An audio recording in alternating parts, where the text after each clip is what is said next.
Right after I paid their $212,000 mortgage, I got an anonymous video. Watch this now. I opened it and saw my family selling the same house to someone else. He thinks it's his. $40,000 extra, and it's yours. They laughed. I sent the video to the family group chat, canceled their payment, and arrived with the deed. But the real shock was waiting inside. Hey everyone. Before we dive in, I have a quick favor to ask. If you enjoy content like this, please hit the subscribe button. It's free, supports the channel, and ensures you never miss out on amazing videos. Alright, let's get started. I was half asleep when my phone buzzed, vibrating aggressively on the nightstand. 3 a.m. Who would text me at this hour?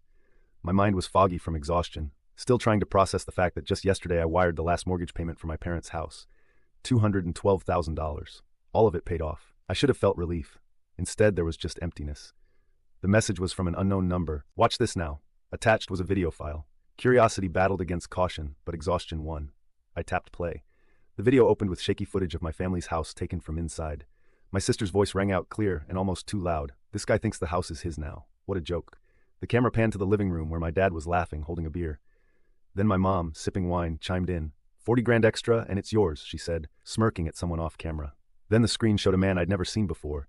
Mid-40s, rough-looking, grinning like he just won the lottery. He thinks it's his, you serious? My sister snorted. Yep, paid it all off too, but for an extra 40, it's yours. Laughter filled the room. My hands went numb, phone slipping slightly from my grip. I played it again, hoping I'd misheard, but the words didn't change. They were selling the house I just paid off for them. I wanted to scream, wanted to throw my phone against the wall. Instead, I sent the video to the family group chat with a single caption, explain. No response. 20 minutes later, I canceled the last mortgage payment, the one that had just gone through. If they were selling, they weren't selling on my dime. I grabbed the deed from the drawer. My name was still on it. I wasn't going to be played like a fool. I got dressed and drove to the house.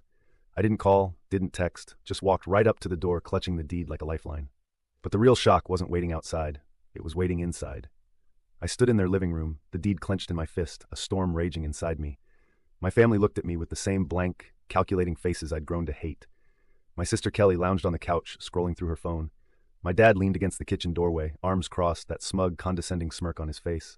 Mom, ever the silent accomplice, stood by the window, pretending to rearrange the blinds. Explain the video, I demanded, waving my phone. Silence. Then a sigh. Kelly looked up, rolling her eyes. Oh, that, she said, laughing. Come on, it's just a joke. A joke, my voice shook. You're selling the house I just paid off behind my back for an extra $40,000? Not selling, renting, Dad cut in, his voice calm, like he was explaining something obvious to a child. It's a business decision. We needed some extra cash. Business decision? This isn't your house to sell. I threw the deed on the coffee table. My name's on the mortgage. I paid for it. I paid for all of it. Dad's smile faded. He stepped forward, his face darkening. You paid because we let you pay, he snapped. You wanted to feel important. You wanted to be the hero. Well, now you are. Congratulations. You're twisting everything, I whispered, my voice cracking. I helped because you needed me. Because you said this was our family home. And it is, Mom finally spoke, her voice soft, almost pleading. For all of us, or just you three? I shot back. You didn't even tell me you were renting it out. You lied. You took advantage of me. Kelly leaned back, a cruel smile curling on her lips. Used you? Don't be dramatic. You're so desperate for our approval. You'd pay for anything. It's sad, really. The room spun. My chest tightened. Years of sacrifice, sleepless nights wondering if I could afford their bills and mine, picking up their pieces, reduced to a joke. I turned to my mother. Mom, did you know about this? Her eyes darted to the floor. Your father, she said. It was just temporary, Dad interrupted. That wasn't true, I yelled. Temporary? Then why are you selling it for $40,000 extra? Why did you record yourselves laughing about me? You don't understand how things work, Dad growled, stepping closer. That money was never yours. The house was never yours. You never saw me as a person, just as support, a means to an end. My hands shook. I paid your debts, your mortgage, your vacations, Kelly's credit cards. I did everything for this family. And we never asked you to, Kelly sneered. You did it because you wanted to feel like a savior. Newsflash, no one cares. Silence. That kind of silence that roars in your ears. I stared at the people I once called family, their faces twisted with annoyance, not shame, not regret, just irritation that I was disrupting their little scheme. Get out, Dad's voice was ice. I laughed, a hollow, bitter sound. This is my house. I paid for it. You want me to leave your house? Dad stepped forward, his face inches from mine. Your name may be on the deed, but this is our home. We built this life. You just funded it. Something inside me snapped. I picked up the deed, gripped it tightly, then placed it back on the table, frustration boiling inside me.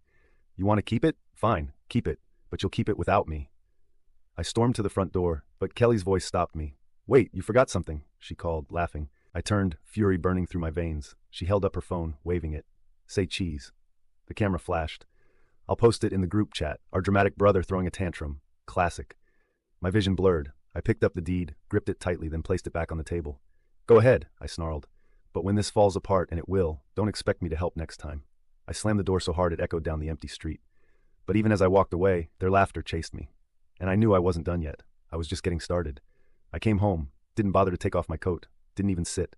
I grabbed my laptop, opened the video, the one where they laughed about selling the house I paid for, watched it again and again. The laughter, my father's voice, he thinks it's his.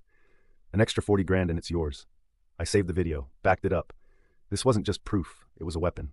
But I knew just exposing them wasn't enough. They had always been good at twisting the truth, making me look like the unreasonable one. No, this time I was going to do it right. I sent a message to the family group chat. We need to talk. Family meeting tomorrow. I want to fix things. Dad's reply came almost instantly. Finally, you're coming to your senses. Mom followed with her usual guilt-laden sweetness. We love you, honey. Let's work it out. Kelly, always the venomous one. Don't turn this into another drama. They had no idea I had invited someone else. I booked a private room at a restaurant, the same one we used for birthdays, anniversaries, family memories that now felt like a cruel joke. I arrived early, told the waiter to serve only water. I wanted them sober, wanted their words to be clear. They walked in together, Dad looking smug, Mom putting on her worried mother face, and Kelly strutting in like this was just another one of her performances. Thanks for coming, I said, motioning for them to sit. We're here because we care, Dad said, crossing his arms. I didn't bother responding. I simply placed my tablet in the center of the table and hit play. This guy thinks the house is his. What a joke. Their voices filled the room, crystal clear. The laughter, the deal, $40,000 extra, Kelly's mocking voice, Dad's scheming tone. Their faces drained of color. This is a misunderstanding, Dad stammered, reaching for the tablet. I pulled it back. Misunderstanding? I leaned in. You were selling the house I paid for, the house I paid off, and you laughed. It was just a joke, Mom whispered. A joke? Selling my house is a joke? I spat. Or are you just sorry you got caught? The door opened and they all turned. A man stepped in, middle-aged, graying hair, his expression dark with anger. My parents' faces paled immediately. They knew who he was. Drake, I said, waving him over. Good of you to come. Dad's voice wavered. You invited him here? Of course I did, I replied. After all, you were trying to sell him my house. Drake's eyes were ice. You told me it was your house, he growled, glaring at Dad. That it was a family property. It is, Dad's voice wavered. It is our family home. No, it's not, I said, tossing a folder onto the table. It's mine. My name is on the mortgage. My money paid for it. And I have another surprise. I pulled out a second set of papers. Would you care to explain this? Dad's face twisted as he scanned the document. Then his eyes went wild. This is a second mortgage. I know, I interrupted. A loan you took against my house using forged documents. My signature, my ID. Mom's hand flew to her mouth. No, there must be a mistake. No mistake, I snapped. It's all here. You stole from me. You tried to sell my house. You forged my name. You don't understand, Dad's voice cracked. We needed the money. We thought. You thought I was a fool, I whispered. You thought I'd keep paying, keep sacrificing, keep being the fool. Drake stood up, his chair scraping loudly. I'm calling the police, he declared, pulling out his phone. Wait, please. Mom's voice was frantic. We can fix this. We're family. Family? I laughed. Is that what you call this? Lies, theft, betrayal? Please, son. Mom was crying now. But Dad, his face twisted in rage. You think you've won, don't you? You think this is over? Oh, it's just starting, I said, standing up. Enjoy your family home. I walked to the door, and that's when I heard Kelly's voice. Hi, desperate. Wait, you don't know everything. This was Dad's idea. I didn't even want to sign it. I turned slowly. Sign? You signed the documents? Her face went pale. Dad's eyes widened in fury. Shut up, Kelly, but it was too late. I stormed out, but not before I saw the horror in her eyes. 2 hours later, I was home when my phone buzzed with a notification, an email from an anonymous account.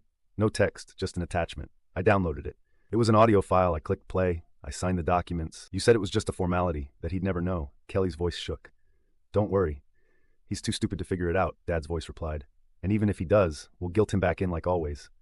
I leaned back in my chair, cold fury wrapping around me like a steel grip. They were all in on it. They always were.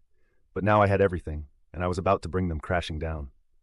The moment I left the gutted house with that bag of stolen documents and mutilated photos, I knew exactly what I had to do. I didn't go home. I drove straight to the bank. It was nearly closing time, but I didn't care. I walked right up to the counter, dropped the bag on the desk, and demanded to speak to the branch manager. 5 minutes later, I was in his office.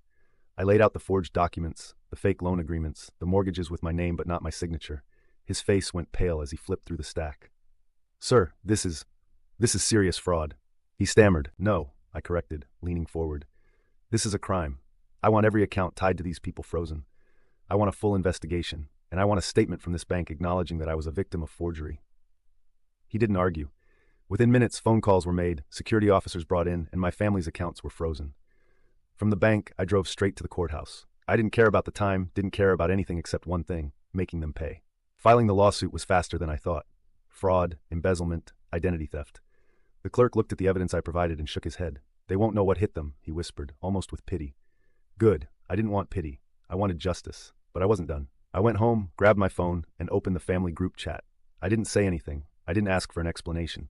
I just sent a series of photos, the forged documents, the mutilated family photos, my name signed on papers I never touched. Within minutes, the chat exploded. Please, honey, we can talk about this. You don't understand. It's not what it looks like. This is a misunderstanding. Let's talk, please. I ignored them, blocked them all. But I wasn't done. I needed to see the damage for myself. I needed to confront the place where they thought they had buried me. So I went back to the empty house. The silence was even louder now, a hollow echo that followed me through the empty rooms. Nothing but shadows, nothing but absence. They had erased me from their lives, drained everything I paid for, and left without a trace. But the basement, that was where the truth had been buried. I stepped down those creaking steps, my flashlight cutting through the darkness. The chest was still there, open, the mutilated photos and forged documents strewn across the cold cement floor. But something else caught my eye. A dusty, forgotten box shoved into the corner. I yanked it out, pried it open, and froze. It was filled with family albums, but every photo had been altered. My face scratched out, my image cut away. Entire pages where I should have been torn out, as if I had never existed. Rage boiled inside me. I grabbed the albums, the forged documents, and left that dark tomb. They thought they could erase me. They thought they could laugh at me, steal from me, sell the house I paid for. But I was done being their ghost. The next morning, I got a call from the bank. My father had tried to access his account, frozen. My mother tried to pay her credit card bill, denied. Kelly's car loan, blocked. They were trapped. And then the real fight began. The lawsuit papers were delivered. They were served publicly, right at their new rented apartment. A friend of mine sent me a picture, Dad's face twisted in shock, Mom's eyes wide with tears, Kelly screaming at the delivery man. They tried to call me, blocked. Tried to email me, blocked. They even tried to reach out through mutual friends, spinning their sob story. He's destroying his own family. But I had the evidence. I sent it to anyone who asked. Days turned to weeks, and the court date arrived. They showed up looking like ghosts, desperate, disheveled, clutching folders of weak excuses. I walked in calm, a file of hard evidence under my arm. The judge didn't even need an hour. The forged signatures, the loan documents, the mutilated photos. Undeniable. My family tried to speak, but their lies unraveled before they could even begin. When the verdict came, it was brutal. They were ordered to repay every cent I had ever spent on them. Utilities, credit card debts, vacations, everything. And the house was legally declared mine. Not just a name, fully, completely mine.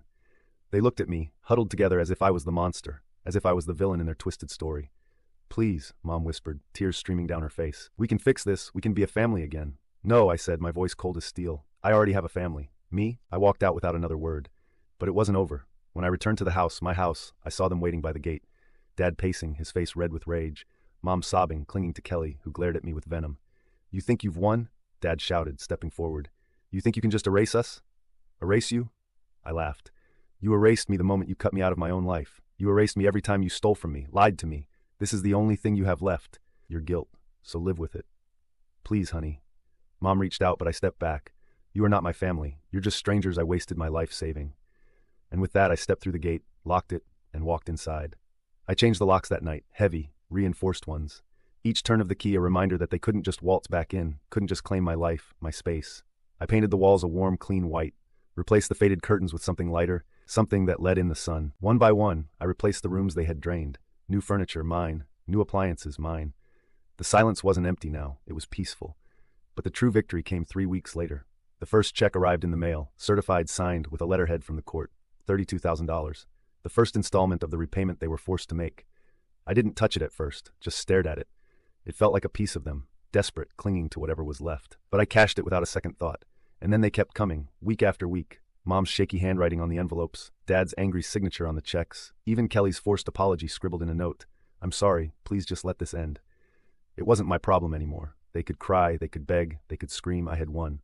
The money piled up, and with every dollar I received, I felt another weight lift. $50,000, $100,000. By the time they had paid back every cent they owed me, $152,000, I wasn't just free, I was richer. But it wasn't just about the money. It was about the silence. No more texts, no more guilt-laden phone calls, no more family group chat where they laughed at me, manipulated me, lied to me. My phone was clean, no notifications from them, just the quiet I had earned. I used the money to finish the house, a solid oak dining table, something I chose, soft leather couches, comfortable, not the cheap sagging ones they used to pretend were vintage. I filled the walls with my own photographs, landscapes, cityscapes, moments I captured, not because I had to please someone, but because I wanted to. One evening, I found the old chest, the one from the basement, still filled with the shred photos and forged documents. I carried the old chest outside, placed it down, and lit a small, controlled fire in the metal barrel we used for garden waste. The flames roared, licking at the twisted remains of their betrayal, turning them to ash. I watched it burn, felt the heat on my face, and I smiled. I watched the smoke curl into the sky, the past dissolving into ash, and I felt a strange peace. They tried to take everything from me, tried to erase me, tried to turn my life into their safety net. But in the end, they paid for every sin, every lie, every wound they left in me. I wasn't their savior. I wasn't their victim. I was free. I was still standing on the porch, feeling the night air cool against my face when I saw a familiar car pull up. Matt, Kelly's ex. The guy I'd barely spoken to at family gatherings. He stepped out, holding a six-pack of beer. Didn't think you'd actually text me back. I wasn't sure it was you, I admitted, but I figured it had to be. Matt chuckled, walking up the steps. Yeah, it was me. I filmed that video. Couldn't watch them bleed you dry anymore. Why? I asked, genuinely curious. Because they did the same to me, he said, leaning against the porch railing. Kelly wanted me to take out loans for her fake business ideas. When I said no, she dumped me. We stood there for a moment, the quiet settling between us. Guess I owe you, I said finally. Nah, he smiled. Watching their lives fall apart, that's thanks enough. He handed me one of the beers, but I set it on the porch rail unopened. Thanks, Matt. Take care of yourself, man. As he walked back to his car, I stood there feeling the night air settle. No ghosts, no debts, just me. For the first time in years, I was alive.